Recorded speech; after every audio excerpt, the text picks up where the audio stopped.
They were the labor forces for the modern factories in steel, coal, meatpacking, railroads, and the military. Remember, the military needs soldiers to remove native peoples from the land so as to make room for the immigrants. So immigrant soldiers formed the majority of the regiment that participated in the Wounded Knee Massacre, as we shared with you last week. They were unskilled and they were paid miserable wages. Promotion and acquisition of skills was not available to them. There was tension with those immigrants who were already here. There was an association between their occupations and their ethnicities. Jews were concentrated in the garment industry. Slavic peoples worked in the coal mines, and the Italians worked in various factories in the transportation industry. So the industrial and the political elites of the United States are going to take hold of this country, and they're going to organize the greatest march of economic growth in human history. And they're going to do it with the aid of and at the expense of every conceivable labor force that the United States could recruit. This march of economic growth transformed existing social relations. It introduced radical changes in production and occupational structures. So you can imagine, as the work pace mechanizes, workers are going to lose control over the work process. Now industry can add unskilled human labor, whereas previously skilled labor made the whole process. Now individuals take on one part of the process. This is why women and children become expendable in this era. So mechanization also means that the worker is no longer an owner of their own tools and or machines to create the product. It used to mean that workers owned their own tools and they made a finished product. But now the worker is easily replaceable. And this made it very difficult for the workers to combine their energies so as to protect their interests. There were always other workers to replace them. So the loss of skills also meant the loss of organizing ability. And so this became so that workers became differentiated between their skills. There were those who had tools, they were the skilled workers. There were those without tools who were working the machines, those were the unskilled workers. Now, mechanization also means that your workplace is regulated by time.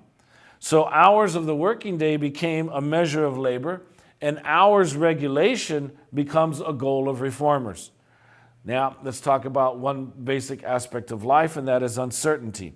Uncertainty is that basic aspect of life, and it is socially distributed. It can be aggravated or it can be mitigated depending on class or socioeconomic background, but also on the region you live in, your age, your gender, and most importantly, your race. Now, this kind of uncertainty involves whether one is going to be working or unemployed. And there is a serious difference. The owner of tools has more control over work and income than one who has only labor to produce a product. So workers reduce their uncertainty by organizing into unions, okay? And that's why they all talked about all as one or none. Now, workers during the Gilded Age and at the turn of the century, they fought for an 8-hour day. Can you imagine an 8-hour day? Workers created fraternal associations. Workers got involved in city politics. So there were two very important unions during the Gilded Age that impacted the immigrants' lives. And first was the Knights of Labor. And the Knights of Labor demanded an 8-hour day and promoted the producers' ethic of republicanism. The Knights of Labor was primarily, their demand was for the 8-hour day, and they also called for legislation to end child and convict labor. They were supporters of cooperatives. So if you could put on the bottom third, the Knights of Labor versus the American Federation of Labor. The Knights of Labor, again, their primary demand was for an 8-hour day. They were eager supporters of cooperatives. The second union was the American Federation of Labor. The American Federation of Labor, we know it today as the AFL, was one of the first federations of labor in the United States. It was founded in 1886 by an alliance of craft unions disaffected from the Knights of Labor, a national labor association.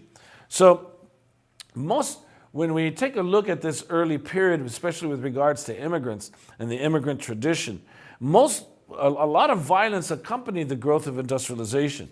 So strikes became common. And people usually struck for what is known as bread and butter issues. And bread and butter issues are basically, well, you need adequate pay, you need decent working conditions, decent working hours, better working conditions, an 8-hour day. Can you imagine? As Malcolm X would say, they were tired of working from can't see in the morning to can't see at night. So strikes were the only effective tactic to get owners to listen to them. Now, strikes are important because they stop the production process, and this impacts the owner's profits. By 1881, the federal government began keeping statistics on strike activity.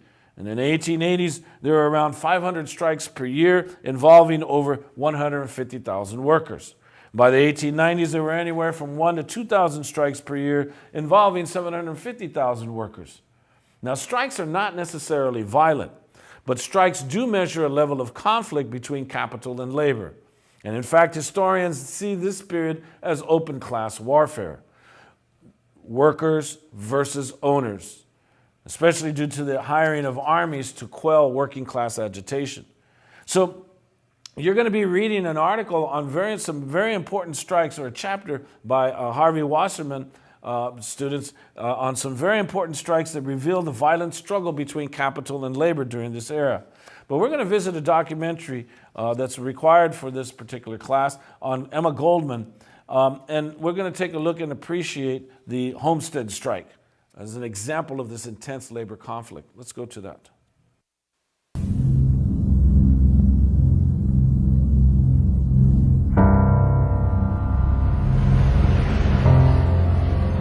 June 1892. A strike at the Andrew Carnegie-owned steel plant in Homestead, Pennsylvania, escalated into one of the bloodiest labor battles the country had seen. The Homestead strike came during a period of intense unrest.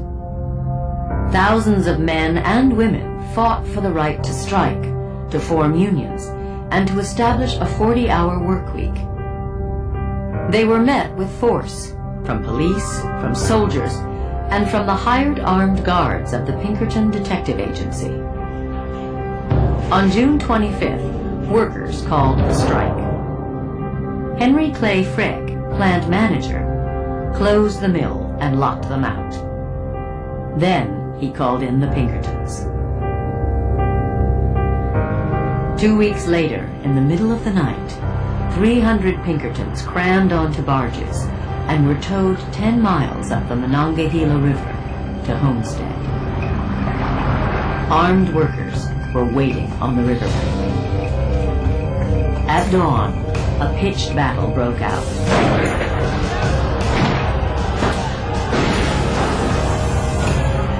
"12 hours later, 3 Pinkertons and 7 strikers lay dead." To us, it sounded like the awakening of the American worker, the long-awaited day of resurrection. In Alexander Berkman, it stirred something deeper.